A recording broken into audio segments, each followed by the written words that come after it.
Good morning. My name is Tom. I come to you from the great state of Maine.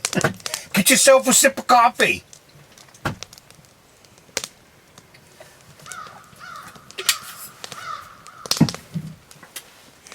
We're going to talk about salmon fishing today. Ice fishing for salmon. I've had in the comments and in my emails, I've had some people that want me to talk about some of my tips and some of how I fish for different fish and all that. So I picked it this morning. I wanted to talk about how I fish for salmon in the wintertime. And there's a lot of people that fish for salmon, so I'm sure that there's 1,000 different ways. And this might just plain be common sense.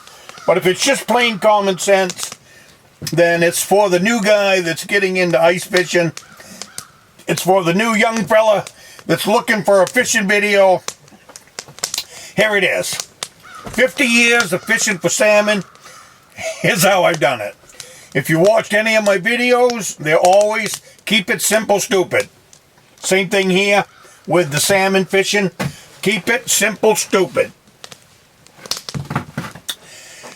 When I fish for salmon, there's 2 or 3 places. It's the same thing when you're spring fishing for them in the spring. When you're out trolling with your boat.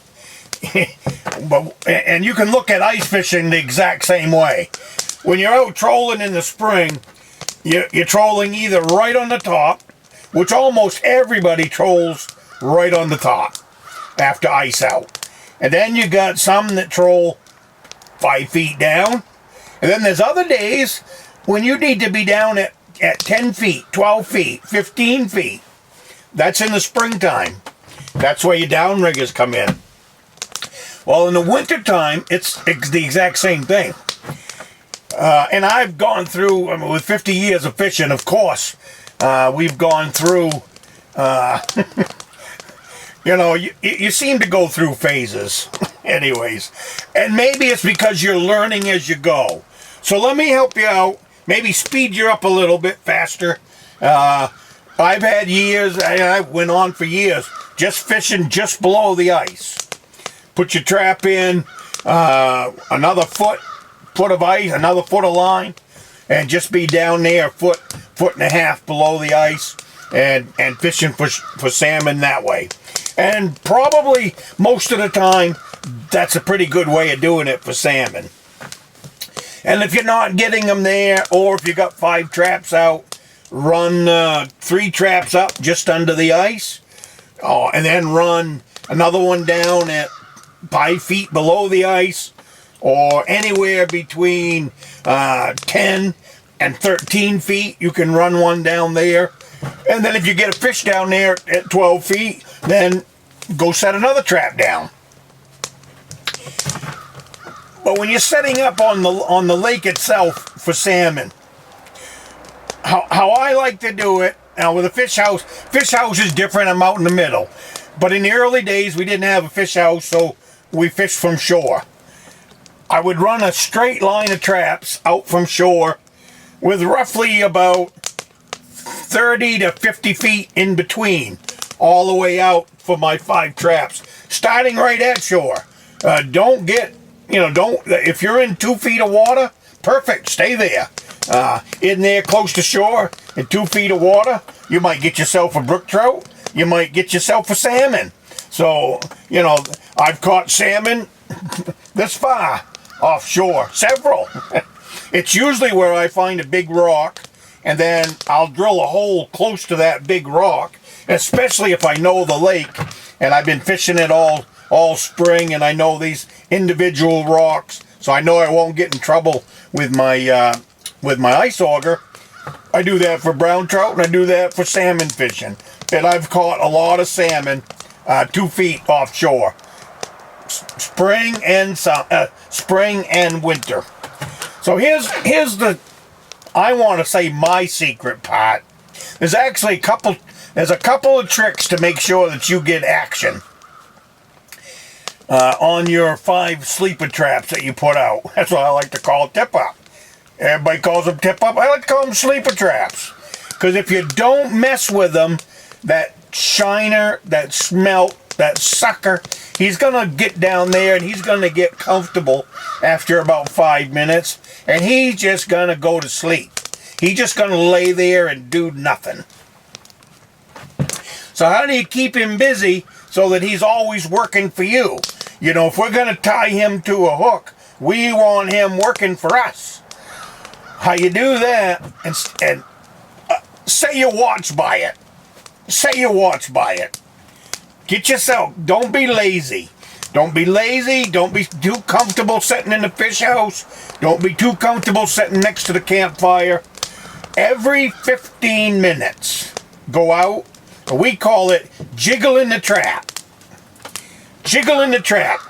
Go out there, clean out your race hole. I watch videos nowadays where everybody's got these foam covers and they got covers that keep the hole from freezing in. That's because they're being lazy fishermen. Lazy fishermen need a foam cover to keep the hole from freezing in. Why?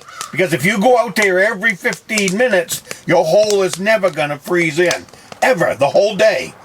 That's the difference between a lazy fisherman and a fisherman. A fisherman's going to be out there cleaning his hole every 15 minutes, lifting up his bait, and then setting it back down. Now, you don't have to take it completely out of the water. You can take your trap, and I like to lift it up as high as I can reach.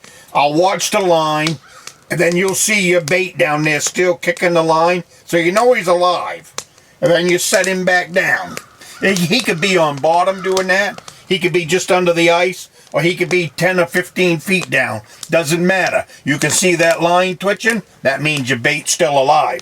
But what that does is that wakes that shiner up, wakes that sucker up, and he says, ooh, I might be able to get away. I might be able to get away. So now he's down there for the next 5 to 8 minutes. He's down there working his hiney off to get away. Now, if you don't go out there and check him every 15 minutes, he's going to lay down there for an hour and say, I'm not doing anything. I'm exhausted. I know I can't get away. That's how you jiggle your bait, and you go out there and you do that. If you honestly do that for the course of a day, pay attention to how many flags you get within 5 minutes of going out to jiggle your bait. That's why I do it. That's why I tell everybody else to do it. Go clean your holes, jiggle your bait, the whole 5 traps, then come back to your fish house, have a sip of coffee, come back to your, get warmed up, come back to your campfire, get warmed up. By the time you have a sip of coffee, get warmed up, your 15 minutes is back, and you're back out doing the same thing. You will catch a lot more fish if you do that than if you sit there and put them foam covers on your trap and put them covers on your trap to keep them from freezing in, so that you only got to go out 2-3 times during the day to check your bait. The only days that I do that is if the wind is out there blowing 40 miles an hour, and I still don't have the foam covers, but I will fill my hole in with snow to keep it from freezing in that way. I will bank up my trap that way, or let it drift in, whatever, and that'll keep it from freezing up. But if it's a day that you can stay out there and clean your holes every 15 minutes, you're going to catch a lot more fish. A lot more fish. So let's see, we covered, oh yeah, and bait. We didn't cover the size of bait. When it comes to salmon fishing and trout fishing, if you can get yourself some smelts, your smelt is going to be your best bait. But you got to be gentle with them. The way you hook them on, you've got to be gentle with them. I try to hook them right in the lip. That's the second time that phone's gone off, made noise during my video today. We're going to fix that. Yeah.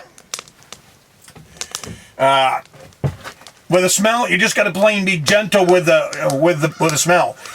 What I do with a smelt is I have a number 10 hook, and I just put it, I try to pull it up through both lips, bottom lip, front lip, and never get into the head part of it, because their brain is right there, and you'll kill them dead on a doornail.